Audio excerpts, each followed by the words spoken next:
Yeah, thanks very much, Richard. Moving up for race 2, as you pointed out, Hot Tester and Hussy Erin, a good battle between that pair. As the loading process gets close to completion, repeating that Royal Rocket is just going in there now, has the club colours on the goal, the second of the Potter Baker runners. That's the other stablemate there, number 2, Gale Storm. The last couple going in. Hot Tester a winner here last start, stepping up to 16.25, but got out to 1800 last preparation, so generally accepted as being suitable for him. But Hussy Erin, thanks very much, Andrew. As Sky World join us, the opening event won by Ginger Express, got out to good odds and then crunched late and started a firm favourite. As the get set now for the second event.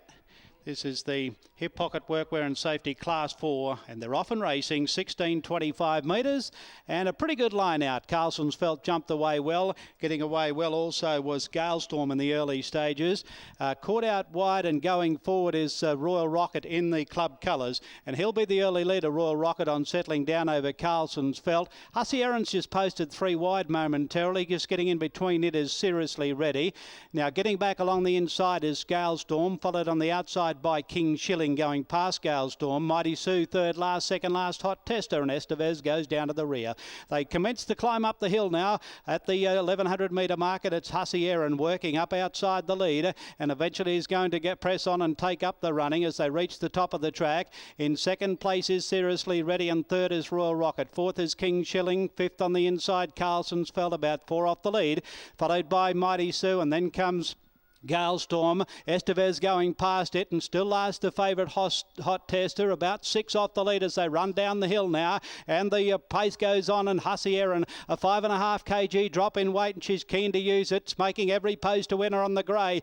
Up outside of it though, Seriously Ready, and King Shilling is there, followed by Estevez from the back. Dropping out of it, Royal Rocket holding up the stablemate Galestorm. Still a lot of work to do with Hot Testers under the whip. Mighty Sue's in front of it, heads a turn for home, and Hussy Erin straightens up in front. King Shilling moved up on the outside with Seriously Ready, but Hussy Erin down on the inside has got a good kick. Stour going for home, it's found plenty and extends when asked Hussy Erin, and this has been another great front running ride, and Hussy Erin is too good over Seriously Ready, and King Shilling third. Getting warm late was Hot Tester. He probably got fourth just in front of Carlson's Felt, and then out wide Galestorm, followed by Mighty Sue, Estevez and Royal Rocket in a clump at the tail of the field.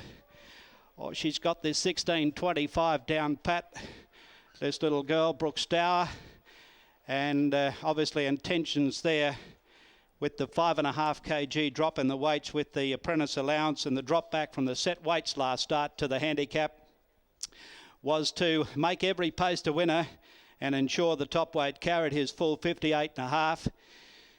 And she just let him work to the top of the track, and I think that's about the third time she's done that. She's been outside the lead at the top of the track without doing too much work, and then runs down the hill, and it's proven successful once again here. Challenged in the early part of the straight, Seriously Ready and King Shilling, they were right there, poised, but when she asked for the extension, Hussy Erin has found plenty, and geez, she's a very consistent mare. A win here, 3 runs back, beating Couldn't See It.